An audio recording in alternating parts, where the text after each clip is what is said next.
Hi, I want to welcome you to your Humanities course for this particular semester. I'm very excited about having you in this class and the journey that we will take into the past. Um, One of the things that I really want you guys to think about as we enter into this course, probably because you are going to run across material that you have never seen before, read before, learned about before, I want you to begin to think about how our past and learning about our past helps inform our present and helps us prepare for our future. So in other words, we're going to be embarking on a journey in which we learn about the art, the architecture, the philosophy, the ideas, the literature of ancient civilizations. But I don't want you to think about them as being so ancient and so far removed from us. As you study this material, I really want you to think about constantly, how is what I'm learning now relevant to my today? Why does it matter what the ancient Mesopotamians thought? Why does it matter why the Roman Empire fell? All of these and other questions are really important as you try to think about your past in relationship to your present. So I hope you enter this course with that mindset as you approach and wrestle with unfamiliar material. Keep asking yourself that question.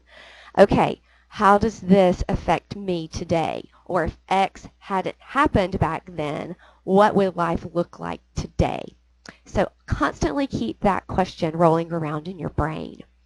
I want to walk you through the Getting Started page just to introduce you to the course and hopefully answer some questions that you might have about what to expect. So you are watching this video, and so thank you so much for doing that. Our textbook is this one, Culture and Values, A Survey of the Humanities, 9th edition, Volume 1. It's a multi-volume book, and we just use Volume 1 for this course. Please make sure you get the 9th edition. I assign readings from this textbook, and you need this textbook. It is not a class that you can get by without having a book. So in addition to readings and watching videos, you'll have questions and things to answer, so you need the book. Also, you need this edition because previous editions don't have all of the same material, and the pagination is different. So if you have a previous edition, it will not match up with the material that I'm assigning, and it would be very confusing for you. So please make sure that you have the 9th edition, Volume 1 of this textbook. Here is my instructor information. You can print this out if you want to. My email address, my phone extension, and my office hours. You can also email me here through our Blackboard course, but this is my direct email address. Should my office hours change, I will let you guys know that, but I don't anticipate that happening. Please make sure you reach out to me if you have any questions, if you have any concerns. You are not bothering me. I am here to help you. I'm here to answer your questions. So please do not hesitate to reach out. I am physically located on the Eufaula campus. I will come to the Dothan campus twice, once for midterms and once for finals. So please make sure, if you are a Wallace campus student, that you realize, one, that I will come down there to give you your midterm and your final, that you do not have to drive to Eufaula unless you just want to, and two, the best way to get in touch with me is through phone or email. If you are a Eufaula campus student, phone, email is fine, or you can also drop by and visit. Your link to your course syllabus is here. Please read it. You are responsible for everything in it. I want to talk a little bit about the grading for this class and due dates. You can see the breakdown for your grade in this course. Your midterm exam is 25%. Your final exam is 25%. The other 50% of your grade is everything else you're going to do in this class. Your unit quizzes, your discussion board posts and responses, and then a final essay. The grades for all of those items average together to come out to 50% of your grade. So that's the grading overview. I want to explain your deadlines to you a bit more in detail. I have unit deadlines. So I want you to sort of get out of a mindset of weekly deadlines when you're thinking about this class. Think more in terms of 3 to 4 weeks to accomplish a certain number of tasks. And those tasks will be to read pages from your book, to watch instructor-made videos, to watch perhaps some YouTube or other additional videos, and to take quizzes based on that material that you've either read or watched. You will have more than one of these quizzes per unit. I have tried to chunk the information into manageable bites so that you're not reading too much, that you get overwhelmed, that you're not having to watch too many lectures, that you get overwhelmed. So I've tried to chunk it out for you. But you will have several assignments, reading assignments, viewing assignments, and quizzes within each unit. Also within each unit, you're going to have a discussion board assignment. Now, this comes in 2 parts.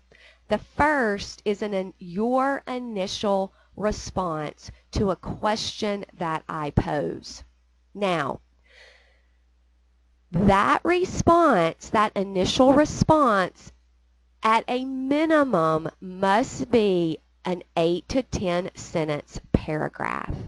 I want quality of thought here. So take your time and post a substantive response to the initial question. Now, the second part of your discussion post requirement is to respond to one of your classmates' posts. That also has a minimum requirement of at least 75 words. And your response to your classmate should further enhance the discussion by offering new insights or new observations, making a connection to some other aspect of the topic that you didn't already talk about, or perhaps asking a thought-provoking question. Simply stating I agree or good post or restating what has already been said is not sufficient for a response. I want you to understand that you're entering a conversation with someone else. You're engaging with someone else's ideas. So that is the other requirement. Also, at the end of the semester, and it will be the last week of the semester before your final exams, you will have a formal writing assignment. This writing assignment will take a few days to successfully complete. I've given you almost a week to do it. Please take that time. Also take advantage of the Writing Center if you need additional help with that assignment. If you work along diligently and manage your time effectively, you will be successful in this course. 2 tips I have for you. 1, work a little bit every day in this class. Don't go, oh, I don't have anything to do for 3 weeks, So I'm going to wait until the night before to do it. You won't finish, and you will hate yourself, and you will hate me. So my suggestion to you is to treat this course as if you're sitting in a classroom. Look at your schedule, find 75 minutes twice a week, say 8 a.m. to 9:15 on Tuesdays and Thursdays, and work on this class, and only on this class. Now, you will not accomplish everything in that 150 minutes, but you will get a good chunk done. So just discipline yourself, manage your time. I suggest that people work in this course, if not every day, at least 2 or 3 days a week for good periods of time to knock out the material. I will also post a midterm and a final exam study guide in plenty of time for you to prepare for those portions of the course. I take all the questions from the midterm, for the midterm and the final, from the unit quizzes and the discussion boards. So if you keep up, if you do your work all the way along, you're not going to have any problems at all in this class. I want to talk to you a little bit about how the calendar works here, and you can print it out as well. But the very first thing I want you to notice is that there's a quiz at the very bottom of this Getting Started page, and I'll go there now. Quiz number 1. You must take this quiz by January the 13th, or you will be dropped from this class. It's very low stakes. You don't need to have read anything. It's just a way for me, 1, to know you're present, and 2, to get you thinking about the class. So that's the first thing you must do. Now you'll notice we have 4 main units. We have the ancient world, Greece, Rome, and the medieval period. Each of these has deadlines. So let's take the ancient world, for example. Ancient world is open now. If you're watching this on January the 8th, all that material is open for you.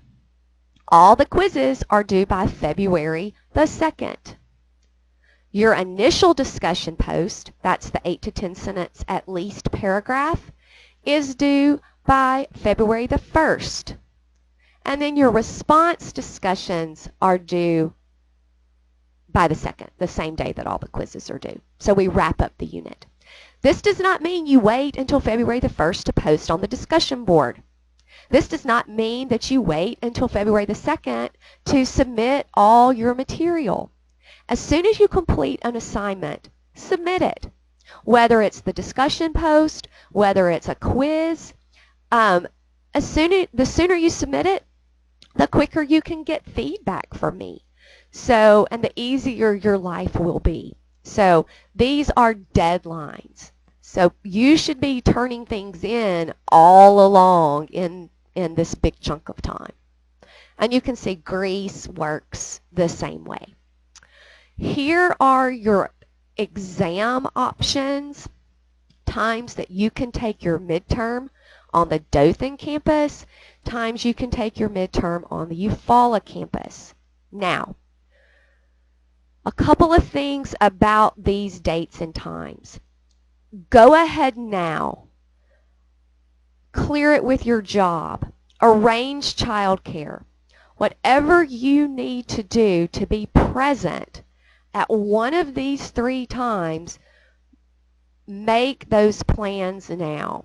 And the same thing is true down here for the final exams, where you've got Dothan campus options and a Eufaula campus option.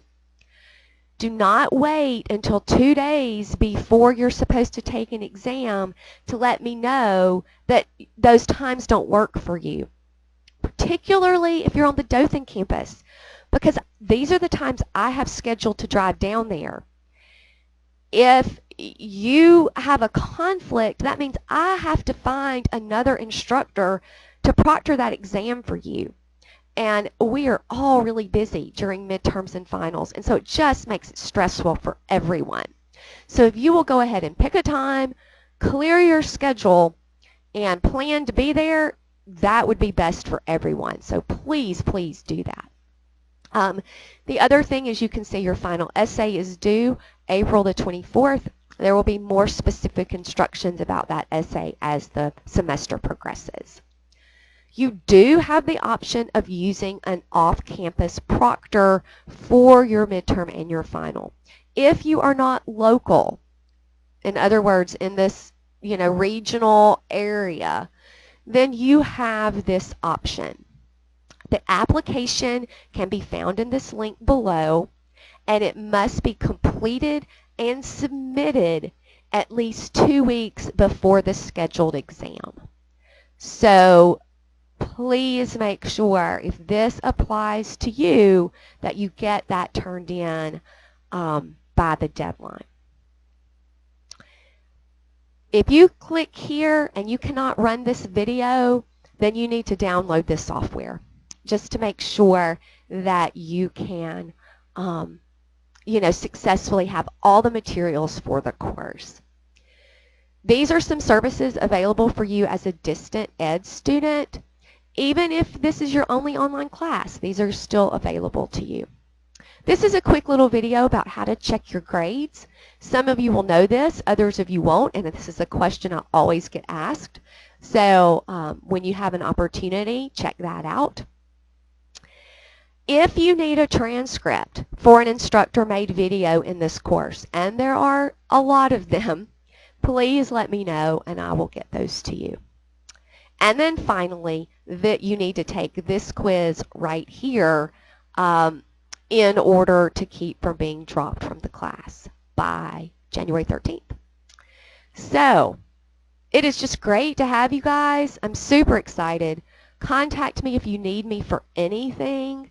Once you do everything on this Getting Started page, if you click over here to Content, you'll be taken to the main content section of our course. After a week or so, I'll default our entry point to the content page, but there you will see the Ancient Civilizations unit. It is open. It is ready for you to begin working in. So please go ahead and get started. And like I said, contact me if you have any questions at all about the class. I'm really looking forward to our time together.